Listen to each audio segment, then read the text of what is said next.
What's up, it's Zach with PathWeigh Performance, and now we're going to talk about some common flaws of the snatch. So the first thing we need to do is make sure we're in a good start position. So common flaws that we see here. People not being balanced properly on the foot. They're being too far in their toes or too far in the heels. You want to be balanced right behind the ball of the foot, just like this. So what a lot of people do is they start with their butt a little too high.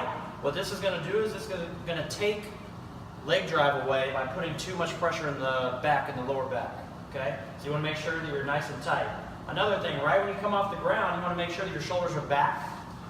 So you don't want to come up and let your shoulders go forward. So if you let the weight pull you forward, then it's going to affect the rest of the pull, and the catch is most likely going to be forward. So make sure that you have good tension in the lats, the spinal erectors, and the upper back, so that you're able to keep the bar close and have a good finish. So the next thing that we're going to talk about is maintaining this position right off the floor to the knee.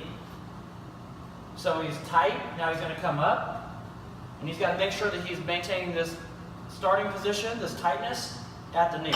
So if you come tight off the ground and then you go to the knee and you lose that position right off the knee, then you're going to have a subpar finish. So he comes up, he loses tension, just like that. One of the most common flaws that we see in the snatch is we see people not getting to a good power position, so then the finish in their snatch is inconsistent, which leads to inconsistent results. So you want to make sure that you're getting to the power position where we make contact consistently and precisely. So he's going to be tight off the ground, right here, slightly over the bar, legs slightly bent. That bar needs to be right here in the hip, right above the pubic bone. What a lot of people do is they lose tightness in their back, and the bar comes lower. So go over the bar side. There we go. And make your shoulders go down. So right here you see his shoulders forward, so the bar is in his thigh. Now squeeze your shoulders back. So now his back is tight, and now the bar is right where we want it to be.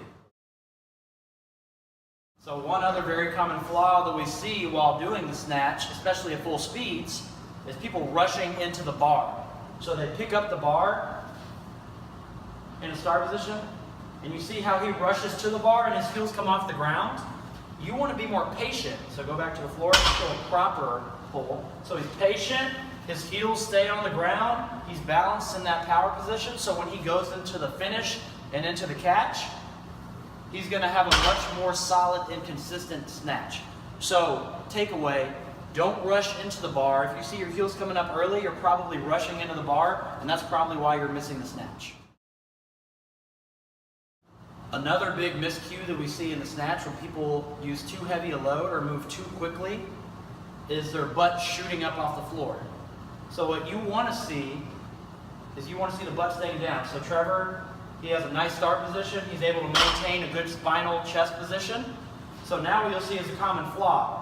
Butt shooting up, so his chest is now down. This is going to take power away from the legs and cause more unnecessary strain on the back. So what you want to do is really make sure that your chest is high off the ground and at a constant angle. So when you get to that power position, so go ahead and pull and get to the power position real quick. So when you get to that power position, you're in a nice balanced position. The bar is right where it needs to be, legs slightly bent, so then you can drive and finish.